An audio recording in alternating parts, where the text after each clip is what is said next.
Godwin John ministries வழங்கும் தினம் ஒரு சத்திய வார்த்தை. இந்த ஆடியோ நிகழ்ச்சிக்கு உங்களை அன்புடன் வரவேற்கிறோம்.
பிதாவாகிய தேவனாலும் கர்த்தராகிய இயேசு கிறிஸ்துவினாலும் உங்களுக்கு கிருபையும் சமாதானமும் பெருக கடவது. 1 கொரிந்தியர் 6வது அதிகாரம் வசனங்கள் 19-20 சொல்லுகிறது, உங்கள் சரீரமானது நீங்கள் தேவனாலே பெற்றும் உங்களில் தங்கியும் இருக்கிற பரிசுத்த ஆவியினுடைய ஆலயமாய் இருக்கிறதென்றும் நீங்கள் உங்களுடையவர்கள் அல்லவென்றும் அறியீர்களா? கிரயத்துக்கு கொல்லப்பட்டீர்களே, ஆகையால் தேவனுக்கு உடையவர்களாகிய உங்கள் சரீரத்தினாலும் உங்கள் ஆவியினாலும் தேவனை மகிமைப்படுத்துங்கள். ஜெபிப்போம். அன்பாண்டவரே, உம்மை நாங்கள் எங்கள் நாவினாலே கிறிஸ்து என்று உயிர்த்தெழுந்தவர் என்று இரட்சகர் என்று அறிக்கை செய்கிறோம். என்னுடைய சரீரத்தினாலே எங்களுடைய ஆவியினாலே உம்மை நாங்கள் மகிமைப்படுத்துகிறோம். நாங்கள் உம்மாலே கிரயத்துக்கு வாங்கப்பட்டுள்ளோம் என்கிறதை நாங்கள் நினைவு கூற கர்த்தர் செய்த கிருபைக்காக ஸ்தோத்திரம். எங்கள் சரீரத்திலே நீங்கள் தங்கி இருக்கீங்க, பரிசுத்த ஆவியானவர் எங்களுக்குள்ளே இருந்து வாசம் செய்கிறீங்க என்கிற சந்தோஷத்திற்காக உமக்கு நன்றி. இந்த நாளிலே என்னோடு ஜெபித்து கொண்டிருக்கிற, சத்தியத்தை கேட்க வந்திருக்கிற பரிசுத்தவான்களை பலப்படுத்த வேண்டுமே, கோணலானவர்களை செவ்வையாக்கி கரடானவர்களை சமமாக்க வேண்டுமே என்று சொல்லி ஜெபிக்கிறோம். வெற்றியின் நாளாக, ஆசீர்வாதத்தின் நன்மைகளையும் சுதந்திரத்துக் கொள்கிற நாளாக அமையும்படியாக எங்களை அரவணைத்துக் கொள்ளும். இயேசு கிறிஸ்துவின் மூலமே ஜெபிக்கிறேன் பிதாவே, ஆமென். தினம் ஒரு சத்திய வார்த்தையின் இன்றைய தியானத்தினுடைய தலைப்பு நிழலானவர் இயேசு. ஆதார வசனங்கள் சங்கீதம் 121:5. கர்த்தர் உன் வலது பக்கத்திலே உனக்கு நிழலா இருக்கிறார். சங்கீதம் 63:7. நீர் எனக்கு துணையா இருந்ததினால் உமது செட்டைகளின் நிழலிலே களி கூறுகிறேன். ஏசாயா 25:4.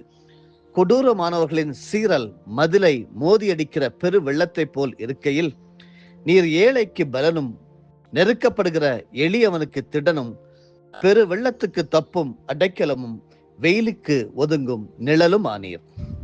அன்பானவர்களே, ஒரு பெரும் அமெரிக்க கோடீஸ்வரனை மரண பயம் வாட்டியது. திடீரென்று உலக யுத்தம் நேரிட்டு தன்னுடைய நகரில் அணுகுண்டுகள் பொழிந்தால் என்ன செய்வது என்று நினைத்து கலங்கினார். எனவே அணு வீச்சிலிருந்து தன்னையும் தன் குடும்பத்தையும் காத்துக்கொள்ள பூமிக்கு அடியிலே ஒரு பெரிய அணுகுண்டு மறைவிடம் ஒன்றை கட்ட தீர்மானித்தார். பெரிய பெரிய விஞ்ஞானிகள், கட்டிட நிபுணர்கள், என்ஜினியர்கள் இடைவிடாதபடி உழைத்து பல கோடி செலவில் அணுகுண்டு வீச்சிலிருந்தும் தப்பக்கூடிய உறுதியான பங்களாவை கட்டி முடித்தார். அந்த பங்களாவை பிரதிஷ்டை செய்யும்படி வந்த தேவ ஊழியரான மோரிஸ் செருல்லோ, நான் இதைவிட குறைந்த செலவில் அதிக உறுதியோடு வேறு ஒரு மறைவிடம் அமைத்திருக்கிறேன் என்றார். கோடீஸ்வரருக்கு ஏற்பட்ட ஆச்சரியமும் அதிர்ச்சியும் கொஞ்சமானதல்ல. எங்கே இருக்கிறது அந்த மறைவிடம் என்று கோடீஸ்வரர் கேட்டார்.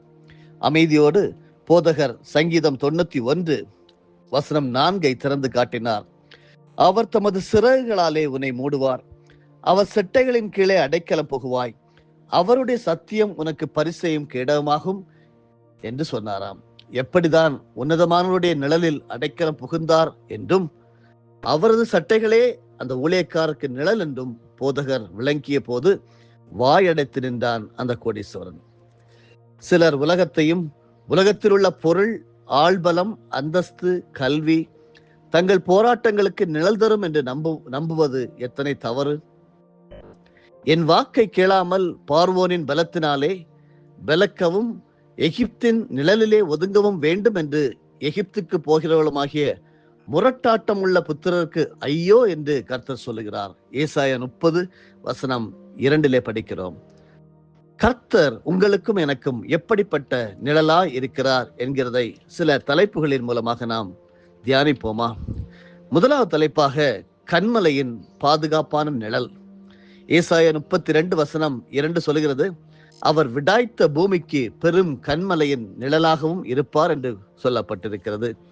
கொடூரமானவர்களின் சீரல் மதிலை மோதியடிக்கிற பெருவெள்ளத்தை போல் இருக்கையில் நீர் ஏழைக்கு பலனும் நெருக்கப்படுகிற எளியவனுக்கு திடனும் பெரு வெள்ளத்துக்கு தப்பும் அடைக்கலும் வெயிலுக்கு ஒதுங்கும் நிழலுமானீர் என்று ஏசாயா 25:4 படிக்கிறோம்.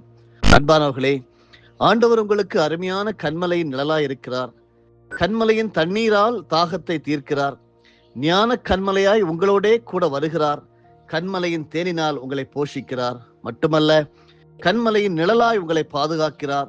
நிழலான கிறிஸ்துவை நன்றியோடு துதிப்பீர்களா? கன்மலையின் நிழல் உங்களுக்கு பாதுகாவலாய் அமைந்திருக்கிறபடியால் நீங்கள் ஒருபோதும் கலங்க வேண்டியதில்லை.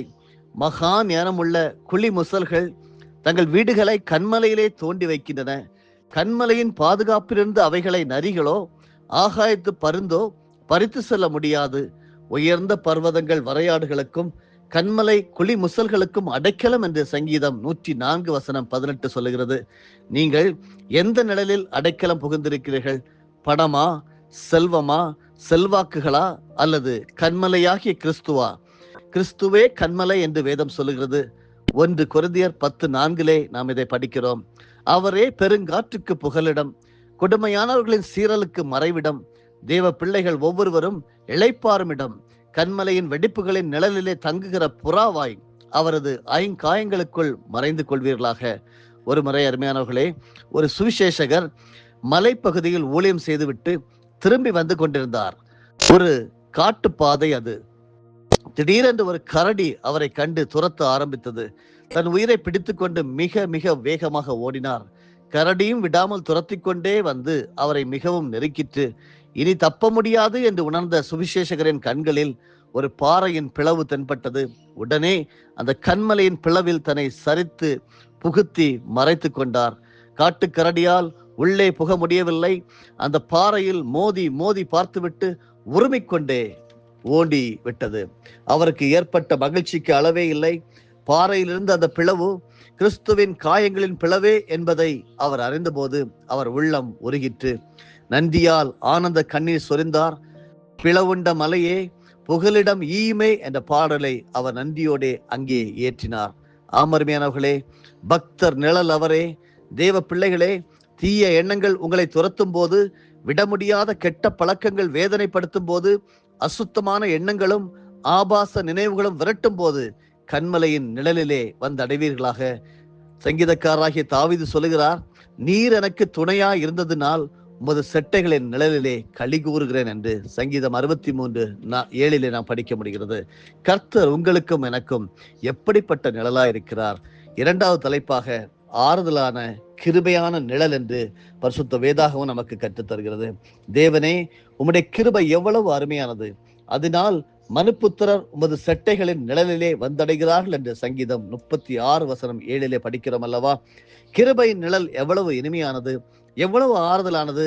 நம் தேவன் கிருபையின் தேவன், கிருபையினாலும் சத்தியத்தினாலும் நிறைந்தவராய் நமக்குள்ளே வாசம் பண்ணுகிறார் என்று யோவான் 1:14 படிக்கிறோம்.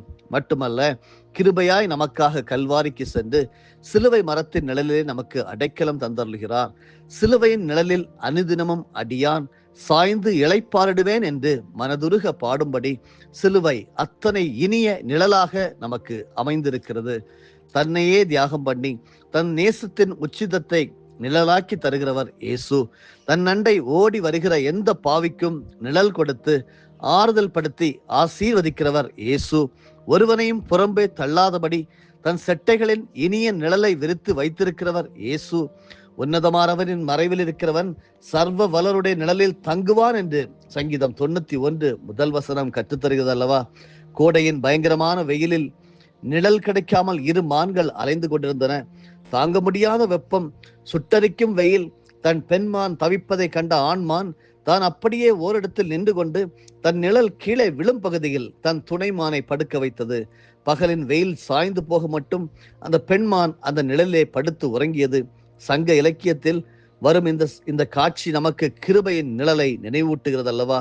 உன்னத பாட்டை எழுதிய பக்தன் தேவனுடைய இனிமையான நிழலை ருசித்துவிட்டு காட்டு மரங்களுக்குள்ளே கிச்சிலி மரம் எப்படி இருக்கிறதோ அப்படியே குமாரருக்குள்ளே என் நேசர் இருக்கிறார், அதன் நிழலே வாஞ்சையாய் உட்காருகிறேன், அதன் கனி என் வாய்க்கு மதுரமாய் இருக்கிறது என்று உன்னத பாட்டு 2:3 எழுதுகிறார். ஆமருமையானவர்களே, கிருபையின் நிழல் குளிர்ச்சியானது, ஆறுதலானது. மூன்றாவதாக, கர்த்தர் நமக்கு எப்படிப்பட்ட நிழலாய் இருக்கிறார் என்றால் மகிழ்ச்சியின் கூடார நிழல். பகலிலே வெயிலுக்கு நிழலாகவும் பெருங்காற்றுக்கும் மழைக்கும் அடைக்கலமாகவும் மறைவிடமாகவும் ஒரு கூடாரம் உண்டாகும் என்று ஏசாயா 4:6 படிக்கிறோம். தீங்கு நாளில் அவர் என்னை தம்முடைய கூடாரத்தில் மறைத்து என்னை தமது கூடார மறைவிலே ஒளித்து வைத்து என்னை கன்மலையின் மேல் உயர்த்துவார் என்று சங்கீதம் 27:5 படிக்கிறோம் அல்லவா? கிறிஸ்து தனி ஒருவருக்கு மாத்திரம் நிழல் தருகிறவர் அல்ல, உங்கள் அருமை குடும்பத்தினர், உறவினர்கள் அனைவரும் நிழல் தரும் கூடாரமாகவும் இருக்கிறார். நோவாவுக்கும் அவர் குடும்பத்தினருக்கும் அருமையான பேழையாக இருந்த கர்த்தர் நம் அனைவருக்கும் கூடாரமாக இருக்கிறார். கர்த்தர் மோசேக்கு வனாந்தரத்தில் கூடாரம் ஒன்று அமைக்கும்படி கட்டளையிட்டார். அது ஆசரிப்பு கூடாரம் என்று அழைக்கப்பட்டது. பாவம் செய்து தொய்ந்தவர்கள், சாபங்களால் தவித்தவர்கள் அங்கே அந்த கூடார நிழலுக்கு வந்து பாவ மன்னிப்புக்காக பலிகளை செலுத்துவார்கள். அது பாவ மன்னிப்பின் இரத்தத்தோடு கூட பரிசுத்த தேவனை சந்திக்கும் இடமாக அமைந்திருந்தது. அந்த கூடாரத்தின் நிழல் பாவங்களையும் சாபங்களையும் அக்கிரமங்களையும் இறக்கி வைக்கக்கூடிய மீட்பின் நிழலாக இருந்தது. பரிசுத்த தேவனை சந்திக்கும் பரிசுத்த ஸ்தலமாக இருந்தது. ஆராதனை செய்யக்கூடிய மகிழ்ச்சியின் கூடாரமாக இருந்தது. பைபிள் சொல்லுகிறது, அவைகள் வருங்காரியங்களுக்கு நிழலாய் இருக்கிறது, அவைகளின் பொருள் கிறிஸ்துவை பற்றினது என்று கொலோசையர் 2:17 படிக்கிறோம். பழைய ஏற்பாட்டிலே ஆசரிப்பு கூடார நிழல், புதிய ஏற்பாட்டில் கிறிஸ்துவுக்கும் அவரது சபைக்கும் நிழலாட்டமாய் இருக்கிறது. தேவ சபை தேவ மக்கள் ஆராதித்து மகிழும் கூடாரமாய், தேவ ஆலோசனைகளை பெறும் இடமாய், சகோதரர் ஒருமித்து வாசம் பண்ணும் ஸ்தலமாய் அமைந்திருக்கின்றது. நான்காவதாக, அருமையானவர்களே, கர்த்தர் உங்களுக்கும் எனக்கும் எப்படிப்பட்ட நிழலாய் இருக்கிறார் என்றால் கரத்தின் நிழலாக இருக்கிறார். தமது கரத்தின் நிழலினால் என்னை மறைத்து என்னை துலக்கமான அம்பாக்கி என்னை தமது அம்பரா தூணியிலே மூடி வைத்தார் என்று ஏசாயா 49:2 படிக்கிறோம். தேவன் உங்களை மகிமையான பாத்திரமாக உயர்த்துவதற்கு முன்பு தமது கரத்தின் நிழலிலே உங்களை மறைத்து வைக்கிறார், தாழ்மையை கற்றுக் கொடுக்கிறார். எனவே ஏற்ற காலத்தில் கர்த்தர் உங்களை உயர்த்தும்படிக்கு அவருடைய பலத்த கரத்துக்குள் அடங்கி இருப்பீர்களாக. மோசே கர்த்தருடைய மகிமையை காண விரும்பிய போது கர்த்தர் அவரை கன்மலையின் வெடிப்பிலே மறைத்து தன் கரத்தினால் மூடி தன் மகிமையை கடந்து போக பண்ணினார். மோசே தேவ மகிமையின் ஒரு பகுதியை கர்த்தரின் கரத்தின் மறைவிருந்து கண்டார் என்று யாத்திராகமம் 33:18-23 வரையிலும் கற்றுக்கொள்கிறோம். தேவ கரத்தின் நிழல் உங்களை எப்பொழுதும் மூடியிருக்கிறது என்பதை ஒருபோதும் மறந்து போகாதீர்கள். வேதம் சொல்லுகிறது, கர்த்தர் உன் வலது பக்கத்திலே உனக்கு நிழலா இருக்கிறார் என்று சங்கீதம் 121:5 படிக்கிறோம்.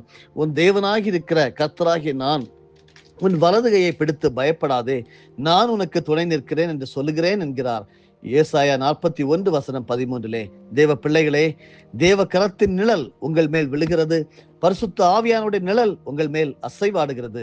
நீங்கள் தேவ மகிமையை தரிசிக்கும்படியாய் அழைக்கப்பட்டவர்கள் என்பதை மறந்து போகாதீர்கள்.